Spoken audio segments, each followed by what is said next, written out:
Hey guys, this is Mike Sula from truefury.com and welcome to another video. So today let's talk a little bit about the situation with Elon Musk and DOGE, Department of Government Efficiency. So I'm honestly surprised and shocked to see that so many people believe that Musk is actually trying to really do something maybe patriotic, trying to find corruption in government spending, all these things. And they don't really think about the bigger agenda here. So let me give you some of my personal perspectives on what's really going on here. Why is he doing that? And why this whole thing is really bullshit and another trick for him to get more power and influence. And please watch the whole thing before you're gonna start criticizing this video. Watch till the end. Let's start with Musk. There is something that a lot of people seem to forget about, which is that people like Musk, who we're talking about billionaires, people who have enormous power and enormous amounts of money, and to get to such level in a period of 10-20 years or something from nothing, you have to be an absolute psychopath.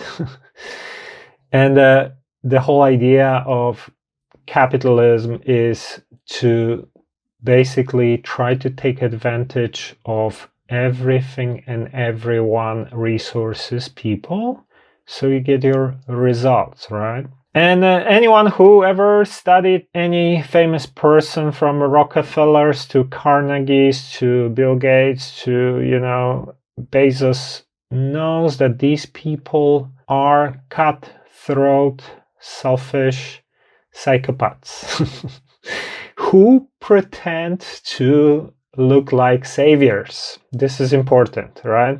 And a lot of people think that Musk is somehow different.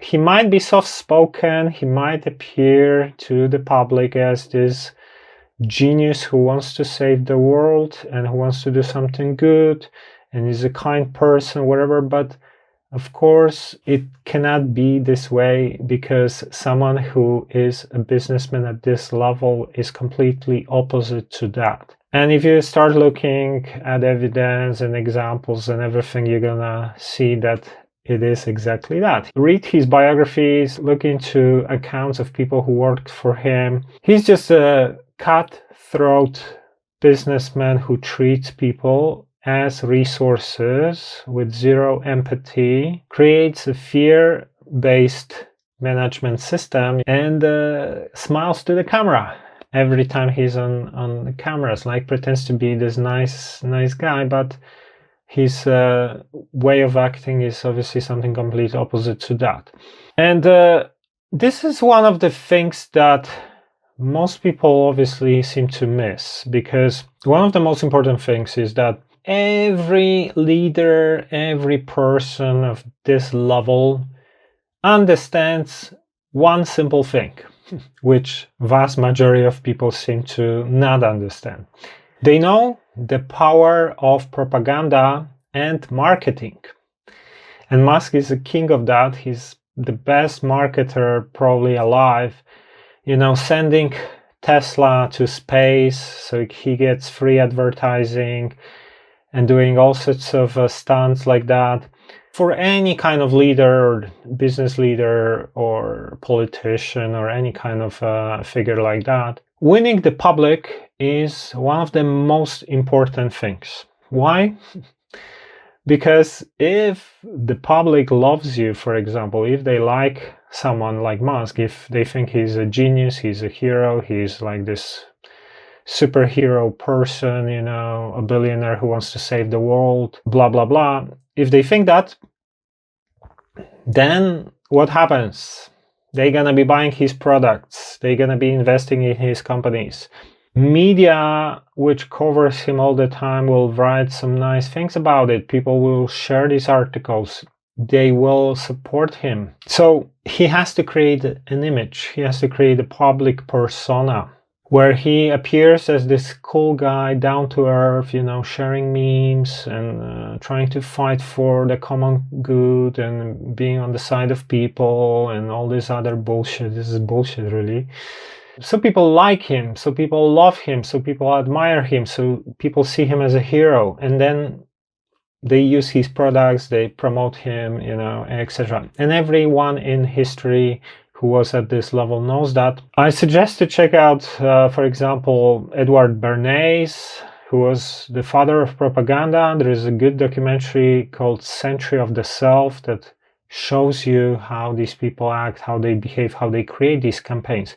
So Musk, obviously, he's the king of marketing, right? So he understands how to play this game to win the public, right? For them, this is one of the most important things they can do, because if this works, if the public supports you, everything works well for you. They buy your stuff, they promote you, etc. If public hates you, everything goes down, your businesses go down, etc. And the public image is something completely different to the real Musk, right? And even if you still don't understand it, because it seems like most people just buy this, they really believe in this public image. Actually, someone like Bezos, who is similar level person, even said about Musk in one of the interviews on podcast. I don't really know Elon very well. I know his public persona, but I also know you can't know anyone by their public persona. I know his public persona, but you cannot know anyone by his public persona. This is exactly that. And he's a capable leader. Capable leader is a really nice term to describe what I just said, a ruthless, psychopathic entrepreneur who is basically using everything and everyone for their own benefits and their goals, and everything is really just a resource for him to get him to the top. If you need translation of capable leader. And of course, Bezos is one himself, right? He's been exposed many times doing all sorts of illegal and fishy business practices and things like that.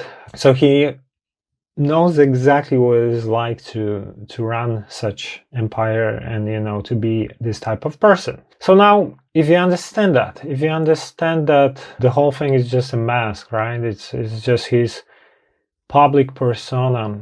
So do you really believe that the guy who is a cutthroat, ruthless person is actually trying to do something for the public because he's patriotic or something like that?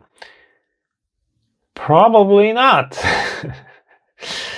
What is more likely is that he just wants to lick Trump's butthole, basically. Because he knows that if he's gonna become his friend, his ally, his girlfriend, whatever, then he's gonna have the most important guy currently on his side. Don't you think this is a little bit more likely scenario that this is why he's doing it?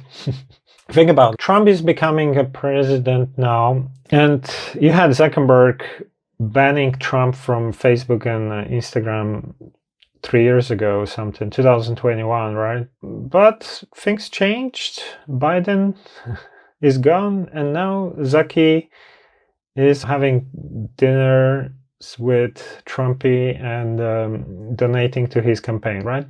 They all know that they have to win friendship as much as possible of the most important guy currently, because this relationship is basically gonna influence their businesses, right? Their very survival. This is probably shocking to many people to even comprehend, but that's how everything works. So what do you think the best player, what do you think he gonna do? What do you think he would do? Instead of just donating a little bit of money or trying to become lunch friend, why not become his really good friend, his really close friend, right? So apparently Musk actually donated something like $288 million to help elect Trump. And now by just proving himself, finding the irregularities and bureaucratic spending, all this stuff, right? He's going to become even closer ally of Trump, right? This is just a game. So basically, the situation is really simple. You have a guy who knows that, there is a new guy in town, change of guard, and he has to become his strongest ally because this relationship will influence everything he's doing, right? If Trump has his side, he probably gonna do well. If Trump doesn't like him, whatever, he could go down. And we are already seeing this. Trump is already saying he's gonna buy Tesla, and apparently did like a Tesla showroom in White House. So it's already working. I have your back, you have my back, right? So you have to look at it as just another trick to win the public and make him look like a hero while pushing his own agenda. This is what it really is. I'm honestly shocked to see how many people are buying into this whole thing. When Musk took over Twitter, right, many people honestly believe that he's buying Twitter because he cares about free speech. But really, what he's doing, he understands, okay, I can have Twitter, right? I already have a massive influence through Twitter, hundreds of millions of followers.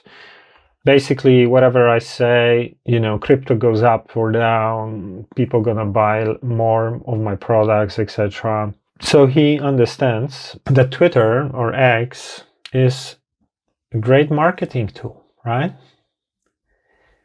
So how about instead of just using part of it for his own benefit, not use the whole platform to his own benefit? How about instead of appearing on the news once in a while to promote your ideas, you buy the news station and you tell the guys to promote exactly things you want them to promote, right? Not only that, he actually said that he wants to turn that into a WeChat. So it's basically this idea to have a platform where you have payment system, social network, and other things. And this is what's happening in China with WeChat, to create a payment platform, a bank or digital bank, the new version of it, right?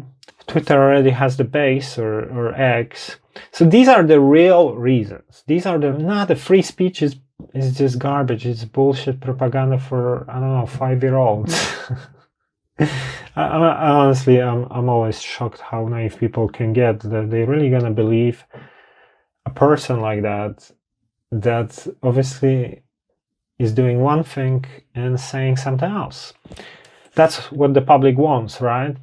But that's what they always do. It's about trying to create an image, being really good at propaganda, so masses naively believe it, right? But if you start looking at the bigger picture, what do you see? You see a guy who is already the wealthiest, right? And he is still hungry for more. All of these people on the very, very top, they're not thinking just to stay alive. They want to do more and get bigger, right? They're always hungry for power.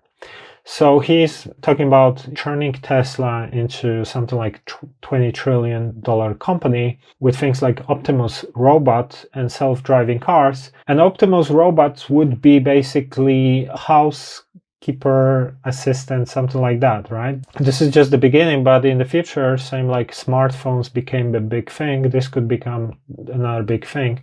And if you actually really look at the big picture, what do you see? You see a guy who already has the marketing division, right? Which is important. X or Twitter, the cash cow, Tesla, right? And wants to connect your brain with AI. That's really the big thing, because all these other things are just part of it. Starlink satellites build infrastructure for it, right? So he was building the whole infrastructure, every aspect necessary, from like money generating businesses to things that provide fast internet with satellites, etc., to Neuralink, which is the brain interface company, to the marketing division, which is X or Twitter, right? The whole structure is being built to have basically full control over population, because once his Neuralink chips are implemented, he becomes in full control of population, right? So, you gotta look at the big picture here, what he's doing. He's pretending to be a hero, but actually is a villain. He's working on something completely different. It's a little bit like a Judah, trying to play the friend of Trump, right? Oh, Trumpy. Time for our car commercial. Now, I personally think that actually Musk is an antichrist. First of all, in the Bible, for example, they talk about the antichrist doing some kind of tricks, sending fire from heaven to earth, which looks exactly like his rockets, right? Like vertical landing rockets, like people thinking this is, wow, this is something amazing, new inventions, etc., right? The antichrist is basically someone who is playing a hero, right? Is like Jesus, right? Christ, who was feeding the poor and healing sick and all this stuff, and he's doing exactly that, but through technology, right? Neuralink's gonna heal the sick, and I'm gonna bring the new technologies to Earth and take us to Mars and make transportation sustainable and this stuff. So he appears as a savior. But actually, everything is inverted, right? What he is really building is he's trying to create a total dystopian system where you have a full control of population through Neuralink chips, right? And like, honestly, the craziest things which I still don't understand how people cannot see is that he claims that he wants to fight AI by connecting your brain to AI. If your brain is connected to AI, then probably you're not gonna fight it, because the AI is a million times more powerful than you. So you become its slave, right? So that actually doesn't make any sense, and it's the opposite of what you want to do, right? You want to stay away from connecting your body to any kind of network if you're afraid of AI. Even I'm not Christian or anything, but some of these things in books like Bible, I think they are very accurate. This is obviously not the only one, but they talk about the Antichrist who will bring the mark of the beast, right? Which they say you're gonna wear it in your forehead or in your palm, and rich and poor cannot buy anything without it. And that's exactly sounds like a microchip. So I don't know. I guess, he really wants to help save humanity. That's why he's doing it. And he bought Twitter because he cares about free speech, right? Anyway, thanks for watching. Let me know what you think. And think critically. Don't believe in BS.